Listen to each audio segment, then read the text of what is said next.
Olá, estudantes da terceira série do ensino médio. Nesse vídeo a gente vai falar sobre cilindro, mas especificamente nós vamos falar sobre volume de um cilindro. Tranquilo, gente? Então vamos lá. No cálculo da quantidade de água que pode ser armazenado em um reservatório cilíndrico, podemos utilizar os conhecimentos acerca do volume de um cilindro. Mas esse volume, vocês conhecem caixas d'água que tem esse volume, ou melhor, esse formato cilíndrico?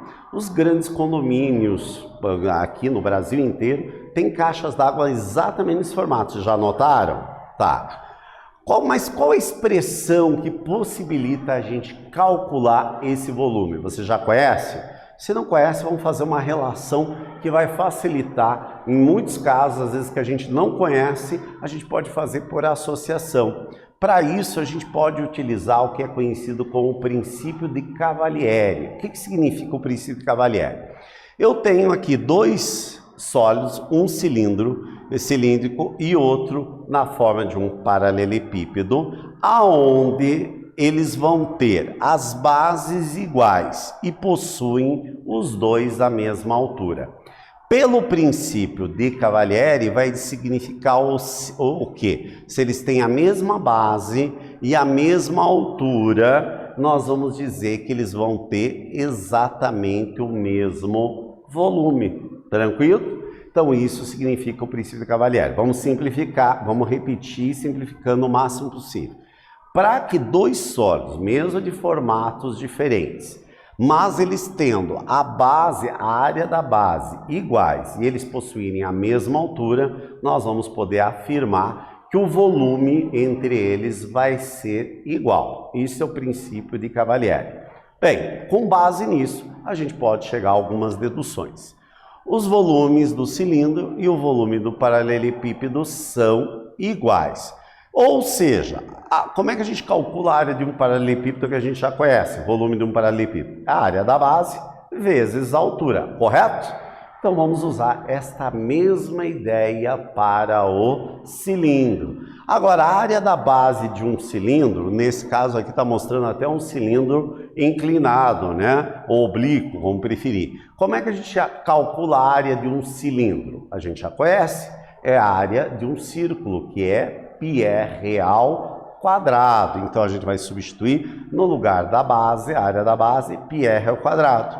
Então, substituindo o volume de um cilindro, vai ser πr ao quadrado vezes a altura, a formulazinha que a gente vai calcular para cálculo de qualquer volume quando se tratar de um cilindro. Mas aonde que eu posso usar? Por exemplo, concordo comigo que esse nós falamos no caso da reserva de água. Mas vocês já viram que isso daqui nós temos dentro da nossa própria cozinha lá, o volume, por exemplo, de um óleo que tem exatamente esse formato. A gente pode verificar se aquele volume está batendo. Uma latinha que tem lá o seu volume em mililitro, eu posso calcular, ou em centímetro cúbico, ou em metro cúbico, e a gente pode conferir. Uma lata de tinta, por exemplo, a pintar uma parede, a gente pode fazer a relação ali do volume, e outras coisas que nós temos essa questão do volume, que é extremamente importante no nosso dia a dia, porque elas são aplicadas, né? E vocês sempre estão pedindo para nós, professores de matemática,